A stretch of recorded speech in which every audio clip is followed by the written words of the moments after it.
say you'll catch me.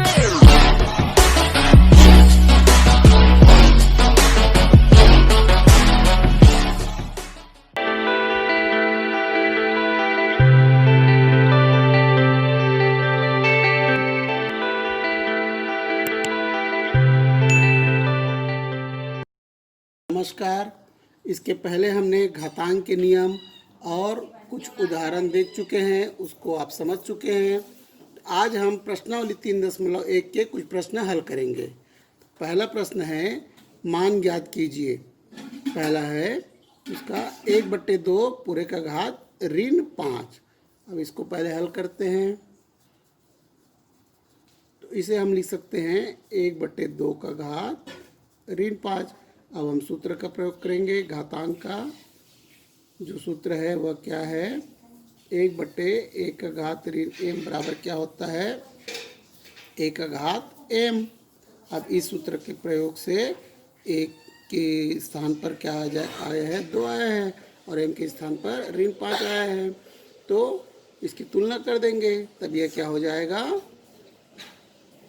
यह हो जाएगा 1/2 का घात ऋण 5 बराबर हो जाएगा 2 का घात 5।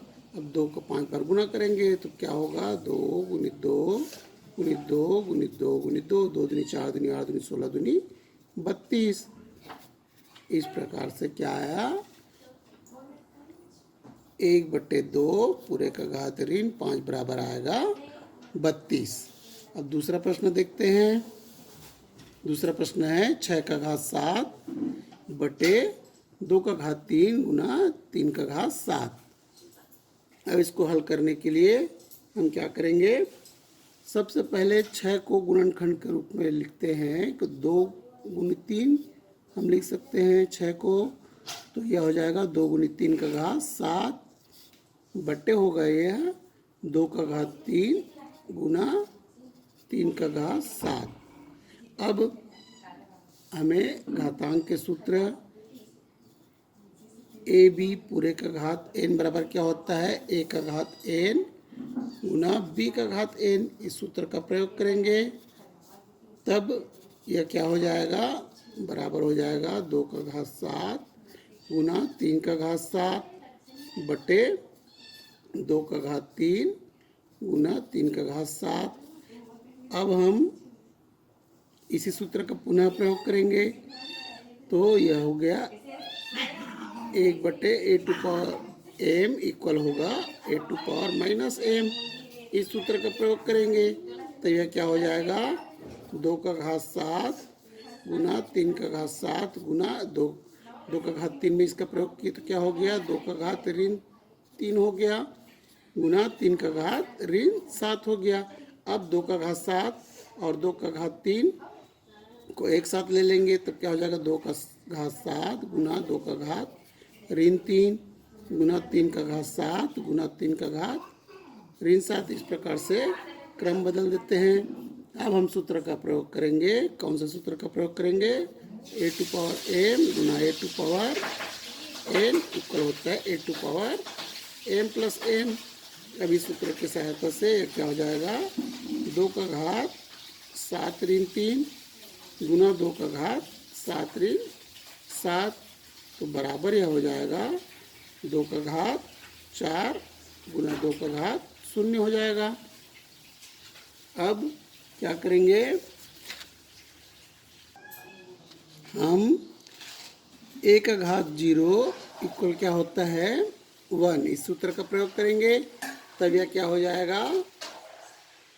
2 का घात 4 गुना 1। तो बराबर यह हो जाएगा 2 का घात 4। तो बराबर अब 2 को कितने बार गुना कर लेंगे? 4 बार गुना कर लेंगे तब यह हो जाएगा 2 दूनी 4 दूनी 8 दूनी 16। इस प्रकार से हमारा मान क्या आया? 6 का घात 7 बट्टे 2 का घात 3 गुना 3 का घात 7 बराबर आया 16 और 1/2 पूरे का घात ऋण 5 बराबर क्या आया था? 32 आएगा। अब हम दूसरा प्रश्न ले लेते हैं। दूसरा प्रश्न है सरल कीजिए। सरल कीजिए इसमें है तो बराबर यह आया 16 आया। अब सरल कीजिए पहला है ऋण 4 पूरे का घात 3 गुना ऋण 2 पूरे का घात ऋण 3। अब इसे हल करने के लिए क्या करेंगे, यहाँ पर हम देखते हैं ऋण 4 का गुणनखंड कर लेते हैं कि इसमें ऋण 2 गुना 3 2 पूरे का घात 3 गुना यह है ऋण 2 पूरे का घात ऋण 3 के रूप में। अब इसी प्रकार इसी सूत्र का प्रयोग करेंगे, ए बी पूरे का घात n बराबर a का घात n गुणित b का घात n। सूत्र का प्रयोग करके क्या हो जाएगा, यह ऋण 2 पूरे का घात 3 गुना 2 का घात 3 और गुना यहाँ पर है ऋण 2 पूरे का घात 3।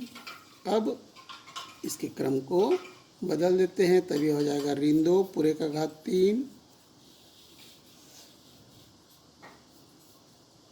गुना हो जाएगा ऋण 2 पूरे का घात ऋण 3 गुना 2 का घात 3 हो गया, तब बराबर हो गया।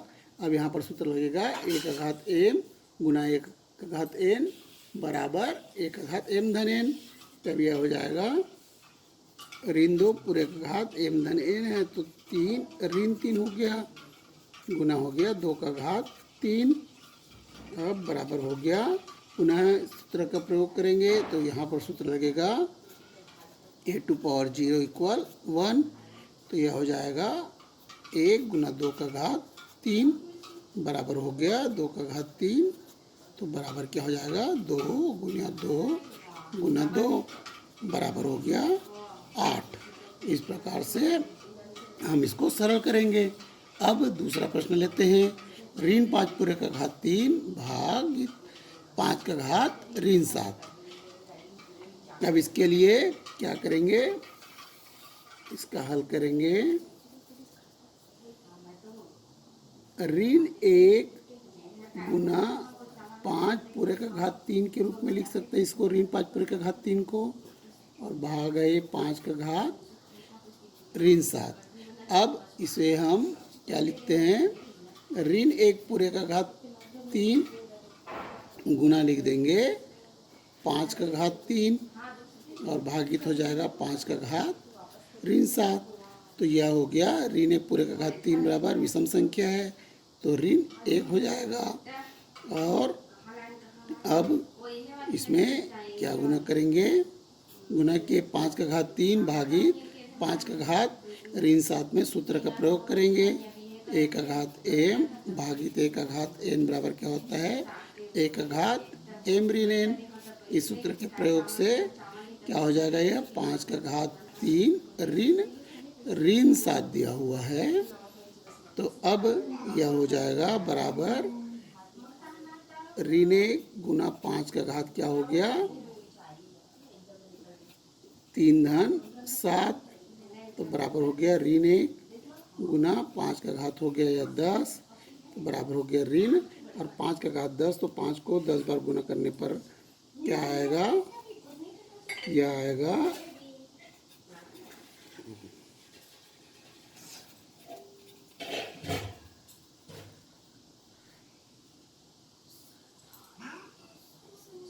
$97,65,625 आएगा।